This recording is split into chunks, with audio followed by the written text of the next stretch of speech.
So we worked with a really amazing Palestinian production company called Mediatown. They have a long-standing relationship with Al Jazeera, and they have teams around Gaza who do news coverage and documentary coverage. And so, like Sharif was saying, these journalists are living through, while they're covering the war, they're also experiencing the same things that they're covering, right? So starvation. Hussein, the producer in the north, his daughter was killed by ground troops in December, and she was 4 years old, and he himself was also severely injured and had surgery while the team was filming for this documentary. So they're experiencing all of these things as they're also doing this work, to show the world what is happening in Gaza. And in terms of coordinating, it was, the teams. One of the things that probably sounds simple, but it's not. It's the communication. They don't have cell phone coverage or steady internet access, and so even just sending us the footage was a matter of them making sure they were safe enough to go up to a roof and send the footage. And even that was a big piece of it. And another thing is that, that was one part, and we also worked with a number of other independent journalists that we found. And a lot of times these journalists have their numbers on their Instagram profile, which is how we got in touch with them. And I say that only because I feel like the larger journalism industry could do a better job of connecting with journalists on the ground. Democracy Now! I think is one of the few places that I feel like I've seen journalists from Gaza constantly on air. You don't see that on a lot of networks, and these journalists are there shouldering the burden, and they're ready to do that work, and I think more of the industry could be getting in touch with them. So one of the stories in the one of the families that's profiled is the family of Hind Rajab, the 6-year-old girl who was killed by the Israeli military. We just heard in the introduction, as part of the film, Agnes Kalimar saying, "We are as close to the abyss as we've ever been." And her story perhaps exemplifies that more than any, if you could say, Sharif. Yeah, I think, Hind Rajab's name is known around the world because after she was killed in late January by the Israeli military, the recording of her voice speaking to the Red Crescent was released and broadcast, and it reverberated across the globe. And she became a symbol of Israeli violence against civilians and a symbol of Palestinian strength as well. And she really became an icon. And we saw here in New York City at Columbia University students who took over a building named it Hind's Hall in her honor. But what we do in the film is perhaps provide one of the most comprehensive accounts on video of the killing of Hind Rajab and her relatives by the Israeli military. And what happened was, we speak with her mother, Wissam Hameda, and her mother fled her home in Gaza in the north, trying to seek shelter in the south. The south continued to be bombed. So she decided to return back to the north with her 2 children, her son Iyad, who I believe is 3 years old, and Hind, who's 6. And they stayed with the relatives in the north, including her 15-year-old cousin, Layen. So on January 28th, there was very heavy attacks by the Israeli military in Gaza City, near where Hind and her mother and relatives were staying.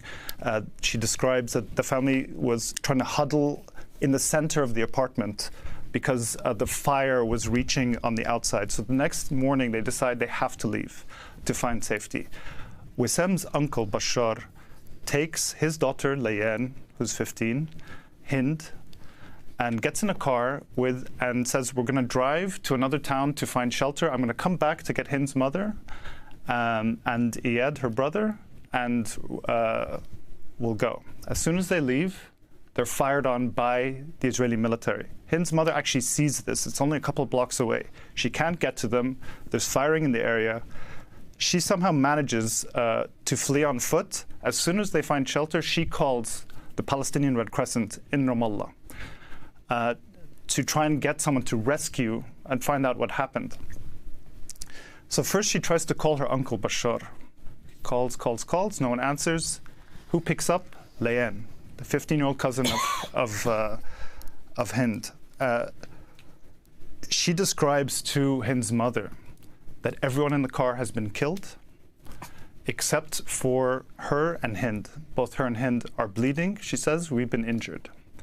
So they get in touch with the Red Crescent, and we're going to play a clip right now from the documentary where the emergency medical worker at the Red Crescent in Ramallah, Omar al-Qam, calls Layan to try and figure out what's happening.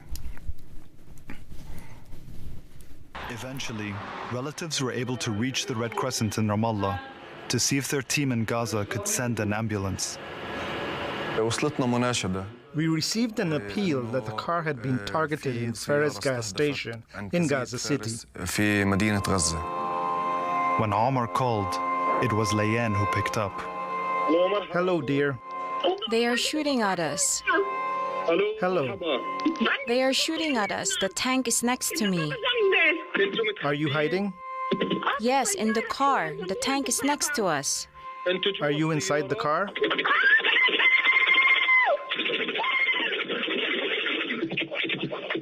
Hello? Hello? Hello? Hello?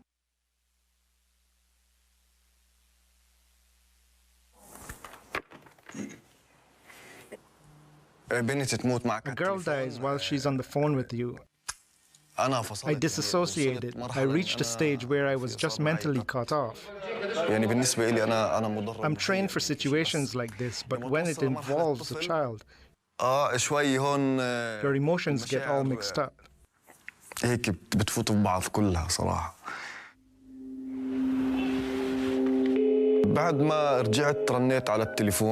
After calling back the same number that Layan answered, the voice sounded different this time. So I asked her, the girl that was speaking with me, where is she? She told me, she's dead. Who am I speaking with now? Hind? انت تخبي انت وين موجودة بالضبط؟ في السيارة. انت في السيارة قاعدة؟ طب تخبي تحت الكراسي. ما تبيني بالمرة. After a few minutes, Omar asked other colleagues to help and speak with Hind. The tank is next to me. The tank is where? Next to me. The tank is next to you? Yes. Is it moving or still? Did anyone come out of it? It's moving. It's moving? Okay. Is it moving next to the car, behind the car, or in front of the car? In front of the car. The tank is coming towards you from the front of the car? Yes. Is it close? Very, very. And it's moving? Yes. Come get me. As the Red Crescent dispatchers spoke with Hind, colleagues were trying to get an ambulance to her, something that would require coordination with and approval by Israeli authorities.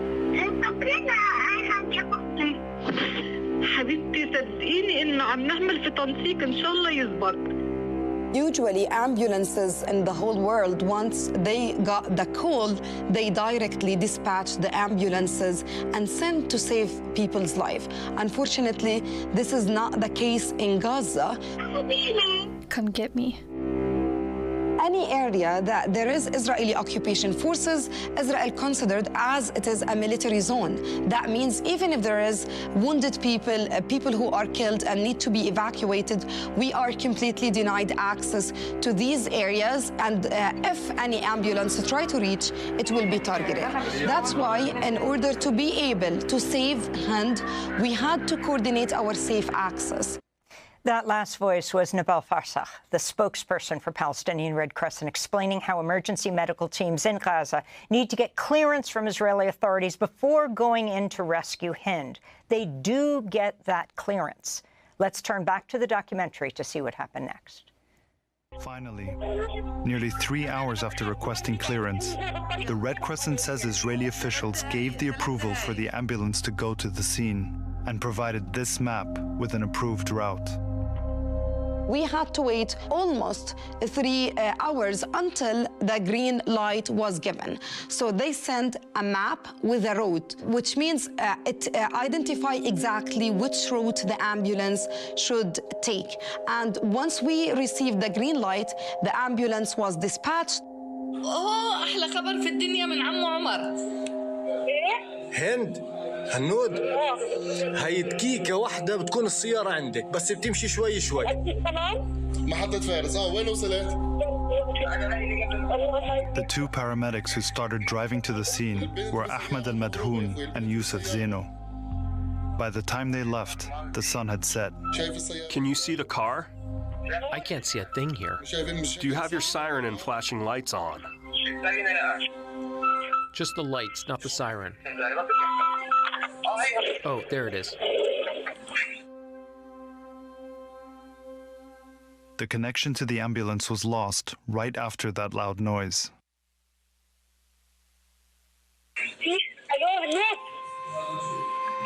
يا زينو. هند بخير؟ الحمد لله الحمد لله. بخير هي بخير.